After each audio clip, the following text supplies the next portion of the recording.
आदमी की भाषा पर विश्वास नहीं किया जा सकता है। भाषा बड़ी अविश्वसनीय चीज है। जीवन का मौन सबसे बड़ी भाषण है। लेकिन जिसे मौन नहीं समझ में पड़ता, उसे दूसरे की कोई भी चीज समझ में नहीं पड़ती। हम जीवन में सत्य की खोज नहीं करते, हम शब्दों की ही खोज करते हैं और शब्दों के जाल में उलझ जाते हैं। इस जगत पर जितने भी धर्माचार्य हुए हैं, वे भाषण नहीं देते थे। वे मौन में आपके करीब बैठते। उनकी उपस्थिति में कुछ घटित होता था।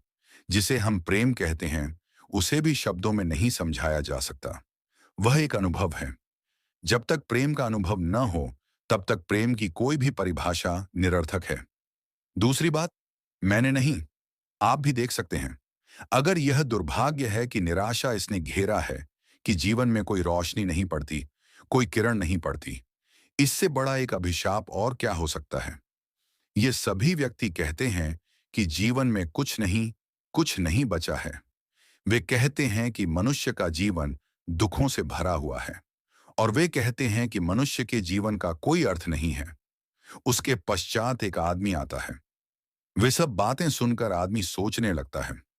अगर वह मनुष्य की तरह सोचने लगता है, तो आदमी निराश हो जाता है। लेकिन आदमी को निराश होना नहीं चाहिए। जो निराशा पैदा हो गई है, वह केवल विचारों के कारण पैदा हुई है। वह हमारे भीतर की स्थिति नहीं है। अगर आपने अपने भीतर झांकना शुरू किया है, तो आप पाएंगे कि वहां कुछ और ही है। वहां मौन है, वहां शांति है, वहां आनंद है। लेकिन हम बाहर बाहर खोजते रहते हैं।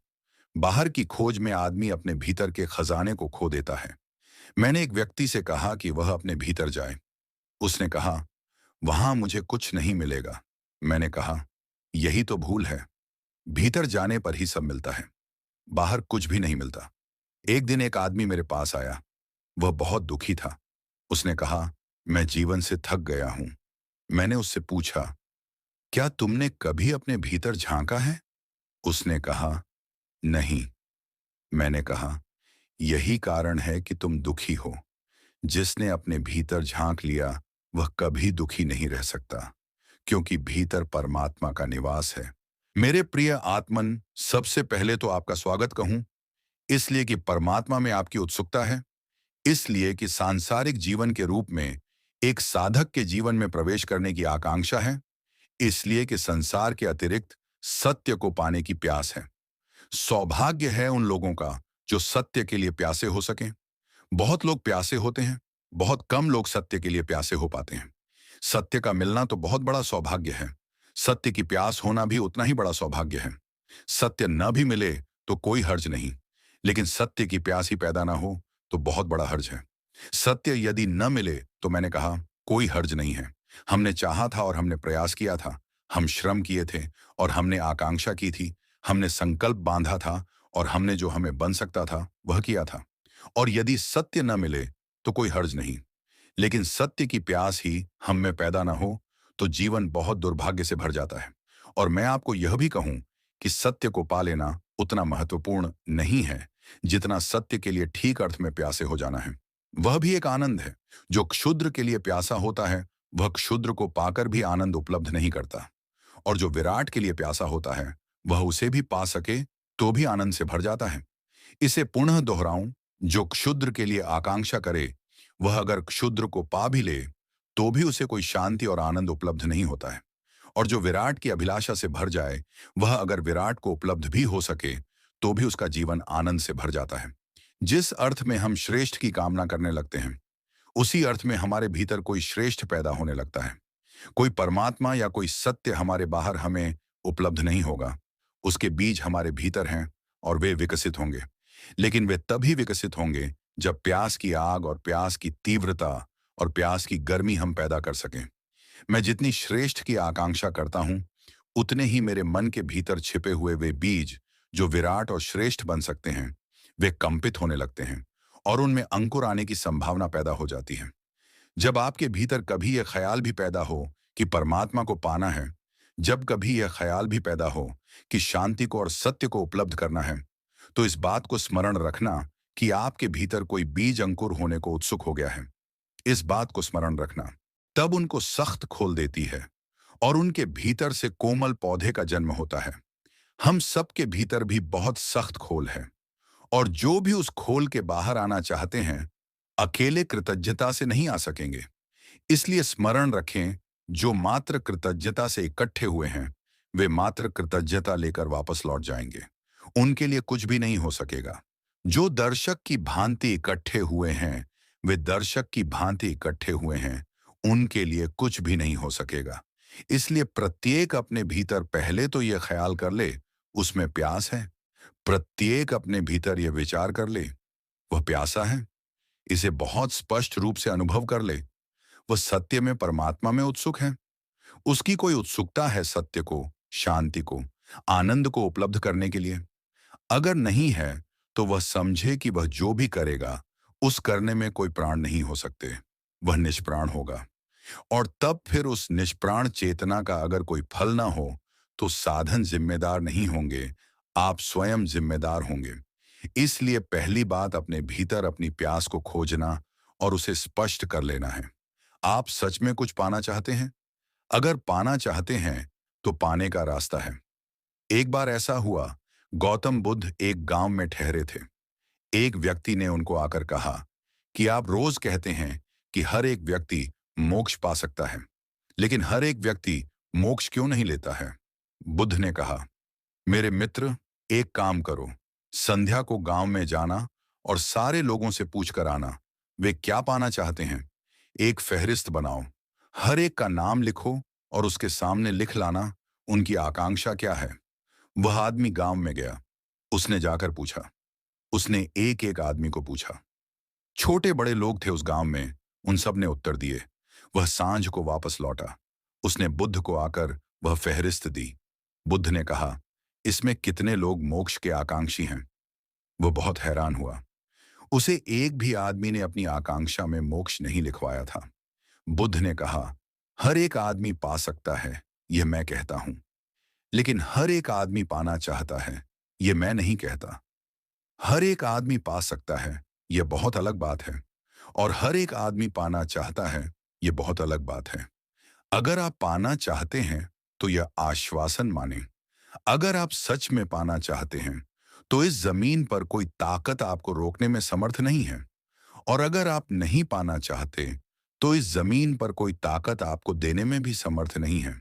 तो सबसे पहली बात, सबसे पहला सूत्र जो स्मरण रखना है, वह यह कि आपके भीतर एक वास्तविक प्यास है।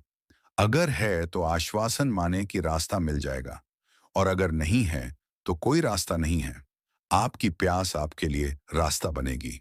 दूसरी बात, जो मैं प्रारंभिक रूप से यहाँ कहना चाहूँ, वह यह है कि बहुत बार हम प्यासे होते हैं किन्हीं बातों के लिए, लेकिन हम आशा से भरे हुए नहीं होते हैं। हम प्यासे होते हैं, लेकिन आशा नहीं होती। हम प्यासे होते हैं, लेकिन निराश होते हैं। और जिसका पहला कदम निराशा में उठेगा, उसका अंतिम कदम निराशा में समाप्त होगा। इसे भी स्मरण रखें। दोस्तों, आंदोलन बाहर नहीं, आंदोलन आपके भीतर हो रहा है। आपके भीतर एक बीज है, एक संभावना है, एक ऐसी शक्ति जो अभी सोई हुई है। बीज छोटा होता है, बहुत छोटा, लेकिन उसी छोटे से बीज में पूरा जंगल छिपा होता है। एक बीज करोड़ों बीजों को जन्म दे सकता है। एक बीज धरती को हरियाली से भर सकता है, लेकिन हर बीज वृक्ष नहीं बनता। क्यों?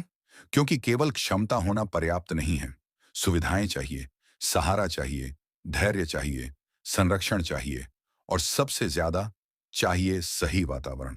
ठीक वैसे ही हर मनुष्य के भीतर एक विराट संभावना छिपी है। आपके भीतर भी। आप केवल शरीर नहीं हैं, आप केवल विचार नहीं हैं, आप केवल नाम और पहचान नहीं हैं। आप एक चेतना हैं, एक ऊर्जा है, एक विस्फोट की प्रतीक्षा करती हुई संभावना। जैसे पत्थर के एक छोटे से टुकड़े में अणु छिपा होता है, और जब उसका विस्फोट होता है, तो अपार ऊर्जा जन्म लेती है। वैसे ही जब मनुष्य की चेतना का विस्फोट होता है, तो जो ऊर्जा जन्म लेती है, उसी का नाम है परमात्मा। परमात्मा बाहर कहीं नहीं है, कोई स्थान नहीं जहां उसे खोजा जाए।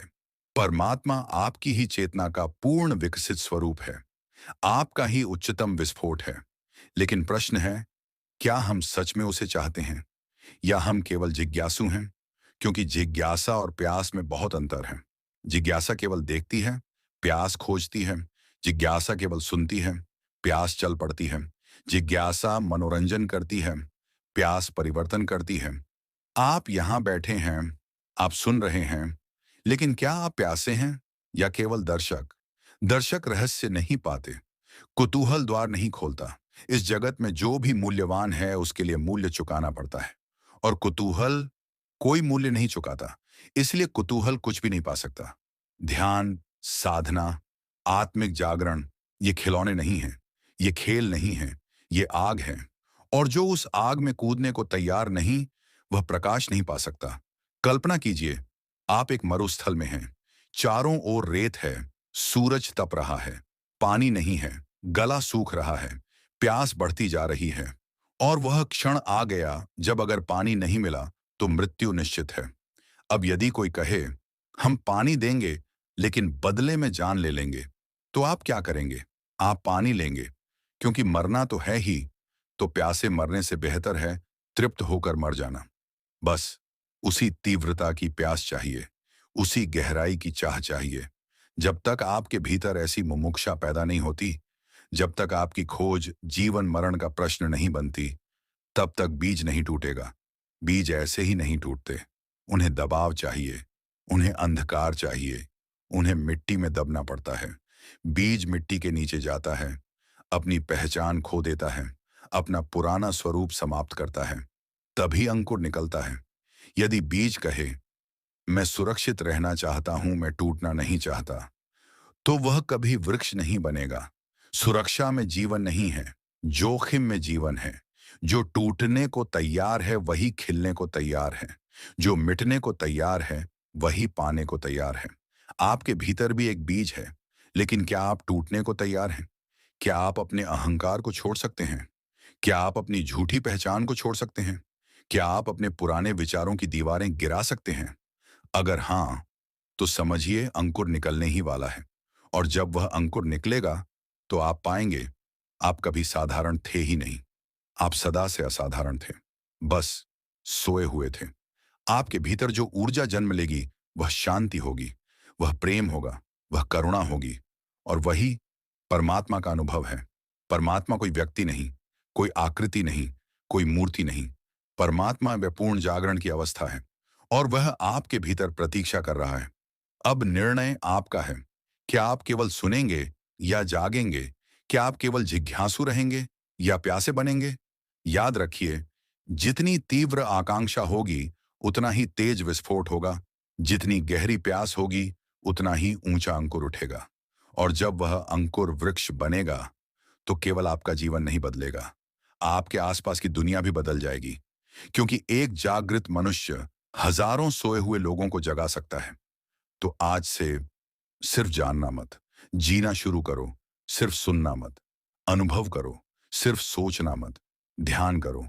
अपने भीतर के बीज को मिट्टी दो, अंधकार दो, धैर्य दो, और सबसे बढ़कर प्यास दो। बाकी सब अपने आप होगा। धीमा विराम।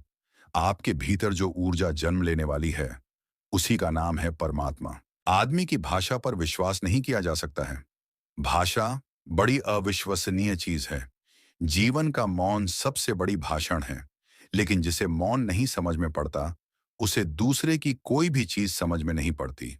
हम जीवन में सत्य की खोज नहीं करते, हम शब्दों की ही खोज करते हैं, और शब्दों के जाल में उलझ जाते हैं। इस जगत पर जितने भी धर्माचार्य हुए हैं, वे भाषण नहीं देते थे। वे मौन में आपके करीब बैठते। उनकी उपस्थिति में कुछ घटित होता था। जिसे हम प्रेम कहते हैं, उसे भी शब्दों में नहीं समझाया जा सकता। वह एक अनुभव है।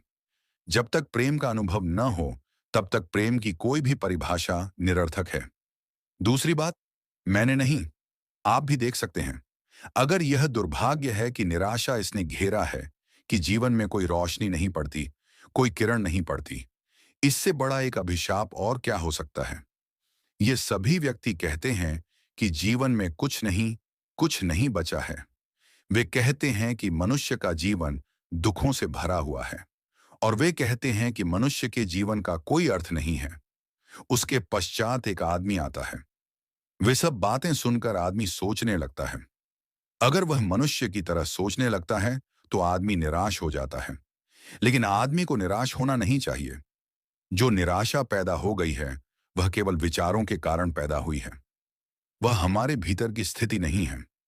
अगर आपने अपने भीतर झांकना शुरू किया है तो आप पाएंगे कि वहां कुछ और ही है। वहां मौन है, वहां शांति है, वहां आनंद है। लेकिन हम बाहर बाहर खोजते रहते हैं।